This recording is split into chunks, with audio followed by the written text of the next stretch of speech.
Hey guys, it's Will. I'm Mike. This is First Watch. The show is part review, part reaction. This is a very exciting day for me. I don't think it is so much for Mike. Ultra Q.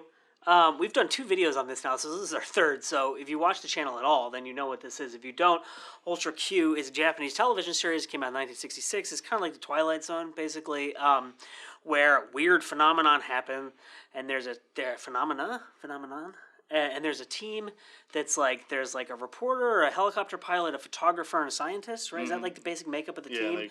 They have like other friends, like the guy who owns the newspaper is like this benevolent rich guy who helps them out sometimes. And they investigate weird stuff that is happening. So this is going to be a really short episode because we watched the first 3 episodes of this show because I wanted Mike to see some of it because I thought it would be fun to do like our little back and forth reviews.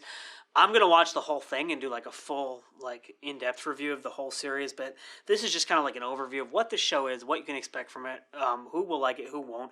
So the first episode is they're building it's the train tunnel from Tokyo to Osaka through the mountains. And when the digger thing is down there, it hits another tunnel is how they describe it. Like something is going on, there's some kind of thing down there. There's this giant freaking monster, right? Who's basically like Godzilla. It's like Gomez. Gomez is his name, Gomez. He's like, it's like a Latino. So I guess he was like buried underground or hibernating or something. Yeah, like at some point they described that like if there was a temperature variation, if he's hibernating, he would have woken up, right? And they also dig up this egg. So the team goes to investigate, and remember that kid? Yeah, his little boy. Everyone is just like ragging on this kid. I think he's like a teenager, and there's like that kid is a liar. He's an idiot. Don't listen to him. And the kid takes one of the members of the team. It turns out he's right. Yeah, he takes one of the members of the team. So like 2 of them go underground to see what's going on, and then there's a cave in, and they get collapsed, and they're like stuck in there, and the kid takes the other guy to a temple, Buddhist temple, like up in the mountains, and the monk is like, "Oh yeah, we have this scroll. It's got these monsters drawn on it." And they're like, "Oh, that Gomez must be the one that's down in there." And they find an egg. They're like, the giant egg thing is clearly this bird that shoots acid out of its beak. Right? Yeah, Lytra. You liked Lytra though. Yeah, the bird was a beast. At first, it's like she was like when they asked her, she kind of like perched on a rock and didn't look like she was going to do anything or help. Well, and at some point, the kid is like begging, like Lytra, help us, and she falls asleep. She's like.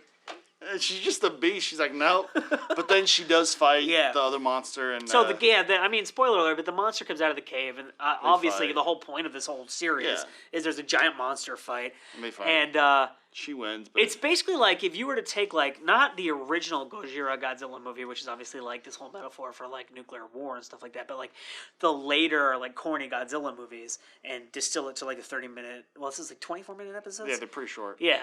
That's basically what it is. So in the second episode, there's like this monkey that eats. There's a big monkey. He eats some kind of. He eats like there's like for some reason there's these scientists manufacturing these chemicals. And the monkey eats and it grows him to like a giant. He's like King Kong type monkey, and he's not really evil. He's just kind of a big ape, he's kind just of like playing And the danger is that he can really destroy stuff. He's not a bad. And when you get him mad, he gets mad. And there's there's like a monkey keeper who's like friendly with it, and like they're like they know each other and gives like bananas and stuff.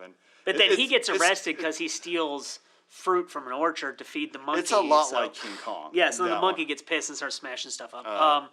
And then in the third one is amazing. It's ridiculous. Where they people send a probe to Mars and it gets sent back and there's these golden balls in it. And they're like, oh, it must be a gift from the Martians.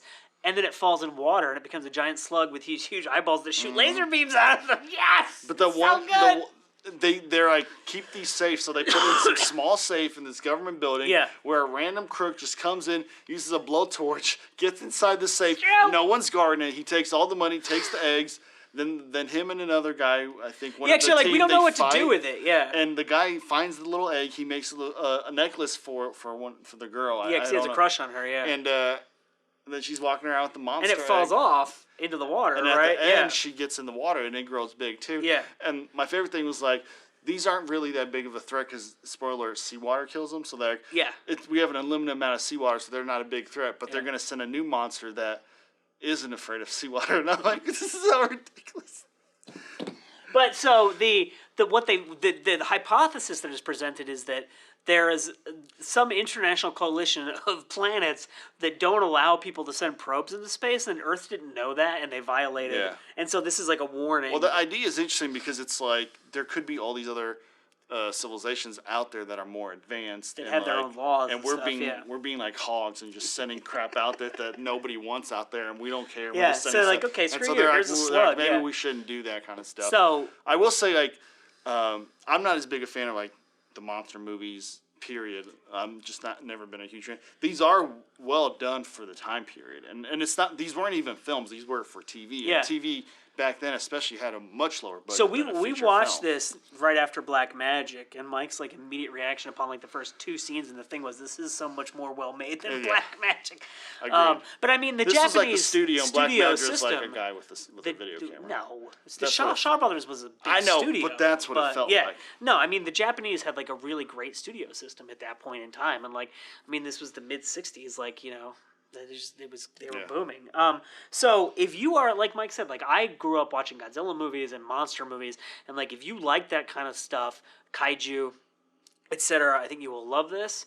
If you're more like Mike and this is not your cup of tea, I think, because during the first episode, a lot of Mike's reaction was like, "What is even going on? Like this is just so weird." Yeah. And so I don't think there's a lot there for you if that does not appeal to you. But if it does, this is awesome. This is released by Mill Creek. Like I said, we've done several videos on this already, so you should know what this is. We will include links in the description of where you can go and get it. This is the Steelbook release. It's 4 discs on here. It's like 12 hours, I think. I think each one has like 6 episodes or something like that. Yeah, so I think this is 12 hours, and I think it's 16 hours for Ultraman. So we also got Ultraman. So Ultraman is the season 2 kind of, but it's like a different show, but it's the second series in the kind of the world that it takes place in.